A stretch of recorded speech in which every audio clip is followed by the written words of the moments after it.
Hello friends, welcome to my channel Ranjana's classes.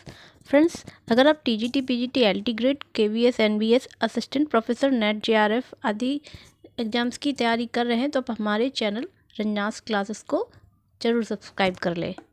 Friends, आज का हमारा टॉपिक है नागरिक शास्त्र का संप्रभुता का प्रैक्टिस सेट 3 है। तो आइए वीडियो को स्टार्ट करते हैं। हमारा पहला क्वेश्चन है, कानूनी संप्रभुता का सिद्धांत किसने प्रतिपादित किया? ए ऑमंड, बी ऑगस्टिन, सी ऑस्टिन या डी अरस्तु? तो फ्रेंड्स, कानूनी संप्रभुता का सिद्धांत सी ऑस्टिन ने प्रतिपादित किया। प्रभुसत्ता का कानूनी सिद्धांत जॉन ऑस्टिन की महत्वपूर्ण देन है। ऑस्टिन ने सकारात्मक कानून यानी पॉजिटिव लॉ का सिद्धांत प्रतिपादित किया है, जो राज्य की कानूनी प्रभुसत्ता के साथ निकट से जुड़ा है। उनके अनुसार जो कानून सामाजिक संबंधों का नियमन करता है यानी पालन करता है, जिसका ध्येय न्याय तथा जनकल्याण करना है, वह प्रभुसत्ताधारी की इच्छा की अभिव्यक्ति होता है। यानी प्रभुसत्ता का जो कानूनी सिद्धांत जो है वो किसका है? ऑस्टिन का है। अगला है, प्रभुसत्ता के कानूनी सिद्धांत के प्रतिपादन का श्रेय दिया जाता है। ए वेंथम को, बी लॉक को, सी वोंदा को या डी ऑस्टिन को? तो फ्रेंड्स, प्रभुसत्ता के कानून सिद्धांत के प्रतिपादन का श्रेय दिया जाता है ऑस्टिन को। इसका डी ऑप्शन करेक्ट होगा। निम्नलिखित में से कौन संप्रभुता की विशेषता नहीं है? इसकी संप्रभुता की विशेषताएं होती है, तो वो विशेषताएं दी, इनमें से कौन सी विशेषता संप्रभुता की नहीं है ये बताना है।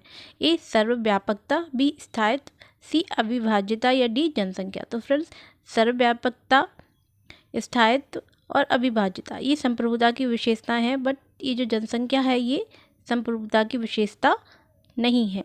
तो हमारा डी ऑप्शन करेक्ट होगा। डी, जनसंख्या संप्रभुता की विशेषता नहीं है। संप्रभुता के कानूनी सिद्धांत के अंतर्गत संप्रभुता की निम्न विशेषताएं निर्धारित की गई हैं। कौन कौन सी विशेषताएं हैं? पहला है पूर्णता, दूसरा है सार्वभौमिकता, तीसरा है अद्वैता और चौथा है स्थायित्व और पांचवा है अविभाज्यता। ये पांचों जो है संप्रभुता की विशेषताएं हैं इसमें। और जनसंख्या राज्य का तत्व है। राज्य के 4 अंग माने जाते हैं। कौन कौन से हैं 4 अंग? जनसंख्या है, भूमि, सरकार और संप्रभुता।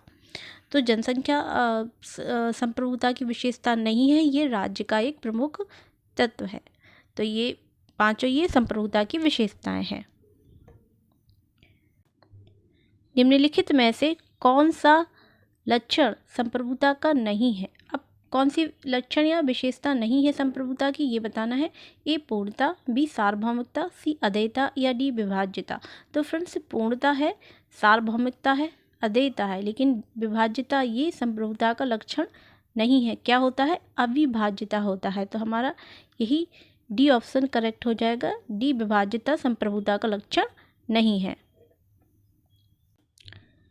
इनमें से कौन संप्रभुता की विशेषता नहीं है? फिर से वैसा ही क्वेश्चन है, कौन सी नहीं है? अविभाज्यता, निरपेक्षता, अस्थायी या व्यापक? तो फ्रेंड्स, संप्रभुता की विशेषता होती है स्थायित्व और इसमें है अस्थायी। तो हमारा यही ऑप्शन करेक्ट होगा कि अस्थायी संप्रभुता की विशेषता नहीं है। सी ऑप्शन करेक्ट हो जाएगा।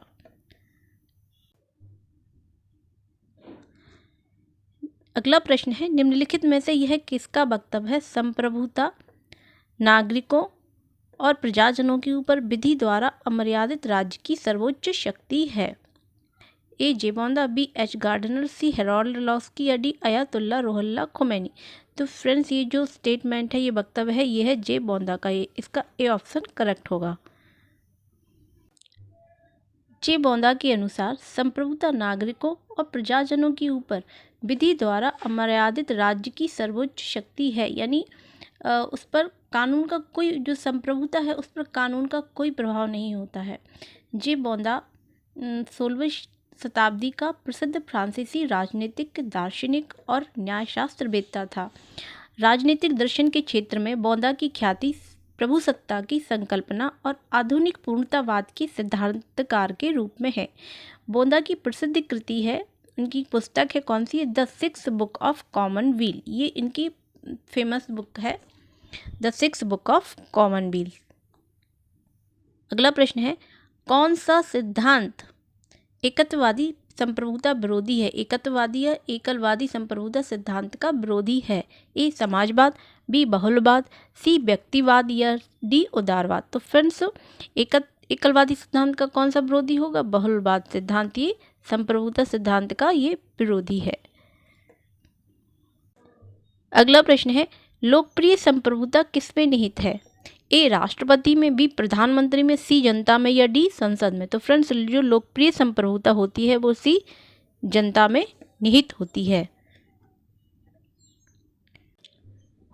इस संकल्पना के अनुसार यानी जो लोकप्रिय संप्रभुता है उस संकल्पना के अनुसार शासक वर्ग शासन का संचालन जनहित को ध्यान में रखकर करेगा, यानी जनता के हितों को ध्यान में रख कर के करता है, अपने स्वार्थों की सिद्धि के लिए नहीं करता है।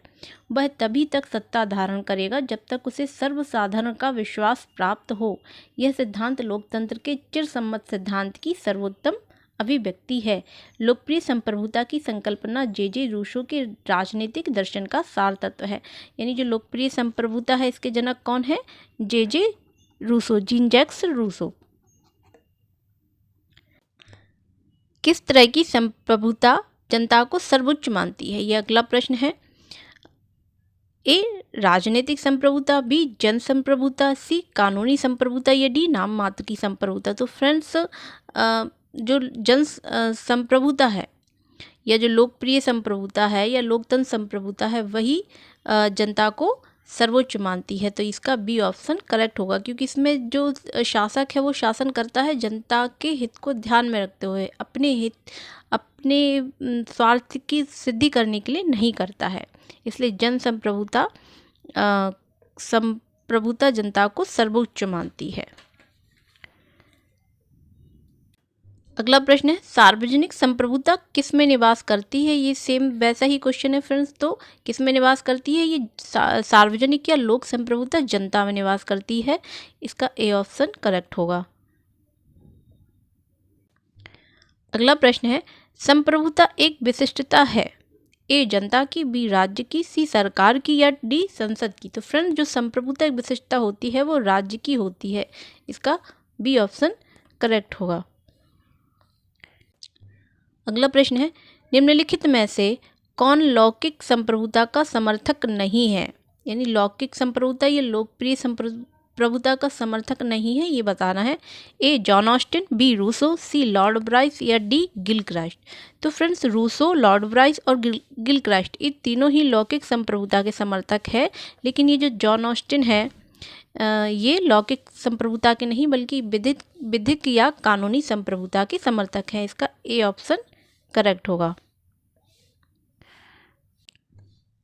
अगला प्रश्न है, नागरिकों और प्रजाजनों पर विधि से अमर्यादित सर्वोच्च शक्ति संप्रभुता की यह परिभाषा किसने दी है? यानी जो अमर्यादित संप्रभुता की बात किसने की है? ऐसा स्टेटमेंट किसका है? ए वोंदा का, बी ऑस्टिन का, सी मैकियावेली या डी हॉब्स का। तो फ्रेंड्स ये जो कथन है ये ए वोंदा का है। वोंदा ने संप्रभुता को परिभाषित करते हुए लिखा है कि यह नागरिकों को और प्रजाजनों पर विधि से अमर्यादित सर्वोच्च शक्ति है। यानी जो संप्रभु है वह उस पर कानून का कोई प्रभाव नहीं होता है, वो अमर्यादित सर्वोच्च शक्ति होती है। वोंदा ने संप्रभुता पर कानूनी दृष्टिकोण से विचार किया है। ज्ञातव्य है कि संप्रभुसत्ता का कानूनी दृष्टिकोण सबसे पहले वोंदा और हॉब्स ने स्पष्ट किया और बाद में बेंथम और ऑस्टिन ने इसकी विस्तृत व्याख्या की। अब फ्रेंड्स कानूनी जो संप्रभुता है अगर उसमें ऑस्टिन होगा ऑप्शन में तो ऑस्टिन को करेंगे, अगर वोंदा भी होगा और ऑस्टिन भी हो तो हमें वोंदा को ही करेक्ट मानेंगे, क्योंकि सबसे पहले जो कानूनी दृष्टिकोण किसने दिया था? वोंदा ने, और फिर बाद में उसे हॉब्स ने स्पष्ट किया है और उसके बाद फिर बेंथम और ऑस्टिन ने इसकी विस्तृत व्याख्या की है। लेकिन जो सर्वोच्च सही व्याख्या जो कानूनी संप्रभुता की है वो किसने की है? ऑस्टिन ने ही की है। अन्य महत्वपूर्ण तथ्य है कि वोंदा अमर्यादित संप्रभुता सिद्धांत की समर्थक है। अमर्यादित संप्रभुता असीम, अदेय, अस्थायी और अपृथककरणीय होती है। संप्रभुता के कानूनी दृष्टिकोण के अनुसार संप्रभु विधि निर्माता है और वह मानव निर्मित विधि से सीमित नहीं है। यद्यपि बोंदा अमर्यादित संप्रभुता के सिद्धांत का प्रतिपादन करते हैं, मतलब वो मानते हैं कि जो संप्रभु है वो अमर्यादित है, उस पर किसी का भी नियंत्रण नहीं है, तथापि वह ईश्वरीय कानूनों, प्राकृतिक कानूनों तथा अंतर्राष्ट्रीय कानूनों से संप्रभु को सीमित भी मानते हैं। अगला है, निम्नलिखित में से कौन नागरिक संप्रभुता सिद्धांत से संबंधित है? A John Dewey, B John Strachey, C R H. Tawney या डी एच.जी. हॉब्सन। तो फ्रेंड्स, नागरिक संप्रभुता सिद्धांत से संबंधित है वो है आर.एच. टॉनी। नागरिक संप्रभुता सिद्धांत का संबंध आर.एच. टॉनी से है। इनके अनुसार राज्य का कार्य नागरिकों को सेवाएं उपलब्ध कराना होता है। अंततः नागरिक ही राज्य के कार्यों का मूल्यांकन कर उसकी औचित्य का निर्धारण करते हैं। यानी जो नागरिक संप्रभुता को इन्होंने सर्वोच्च माना है, किसने? आर.एच. टॉनी ने इन्होंने नागरिक संप्रभुता का सिद्धांत दिया है। अगला प्रश्न है, जब स्वतंत्रता सही हाथों में विद्यमान होती है तो स्वतंत्रता बढ़ जाती है। यह कथन किसका है? ए फ्रीडमैन का, बी हायक का, सी आइवर्लिन या डी एल स्ट्रॉस का। यानी अगर संप्रभुता सही हाथों में होगी तो स्वतंत्रता अपने आप बढ़ जाएगी। तो कथन किसका है? आइवर्लिन का, सी, इसका सी ऑप्शन करेक्ट होगा। आइवर्लिन ने अपनी पुस्तक 4 Essays on Liberty में लिखा है कि राज्य व्यक्ति की स्वतंत्रता में भले ही कुछ बंधन लगाए, परंतु ऐसा कोई बंधन नहीं होना चाहिए जो उसकी पसंद के क्षेत्र का हनन करे। यानी उसकी स्वतंत्रता को बाधित ना करे वो पूरी तरह से। कुछ प्रतिबंध जो जरूरी है वो लगाए, लेकिन पूरी तरह से नहीं। जब प्रभुसत्ता सही हाथों में होती है तो स्वतंत्रता में वृद्धि हो जाती है। ऐसा किसका कहना था? वर्लिन का। अगला प्रश्न है, किसने परिभाषित किया है कि संप्रभुता ऐसी सर्वोच्च सत्ता है जो अन्य किसी सांसारिक सत्ता से स्वतंत्र है, यानी उस पर किसी भी का भी नियंत्रण नहीं है? ए केल्सन, बी ब्लोबी, सी ओपेनहाइमन या डी वेंथम। तो फ्रेंड्स, ये जो परिभाषा है ये किसकी है? ओपेनहाइमन की है। इसका सी ऑप्शन करेक्ट होगा। ओपेनहाइमर ने संप्रभुता के बारे में कहा कि यह सर्वोच्च अधिकार है जो किसी भी सांसारिक सत्ता से स्वतंत्र या उसके ऊपर है। तो ये किसकी परिभाषा है? ओपेनहाइमर की। अगला प्रश्न है, किसने कहा कि संप्रभु राज्य के दिन अब लद चुके हैं? A L T. Hobhouse, B A D. Lindsay या सी वेंथम या डी मिटलैंड।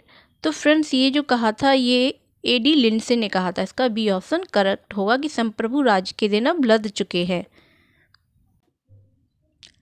ए.डी. लिंडसे ने कहा है कि संप्रभु राज्य के दिन अब लद चुके हैं। लिंडसे ने परंपरागत संप्रभुता के एकलवादी सिद्धांत की आलोचना करते हुए कहा कि यह अन्य समुदाय जो व्यक्ति के विकास में राज्य में महत्वपूर्ण भूमिका निभाते हैं, राज्य के समान ही लोगों की निष्ठा प्राप्त करने का अधिकार रखते हैं।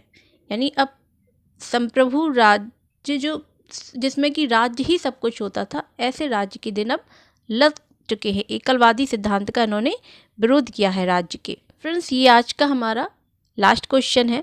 निम्नलिखित में से कौन सी शक्ति की विशेषता नहीं है? यानी शक्ति की विशेषता कौन सी नहीं है इनमें से ये बताना है।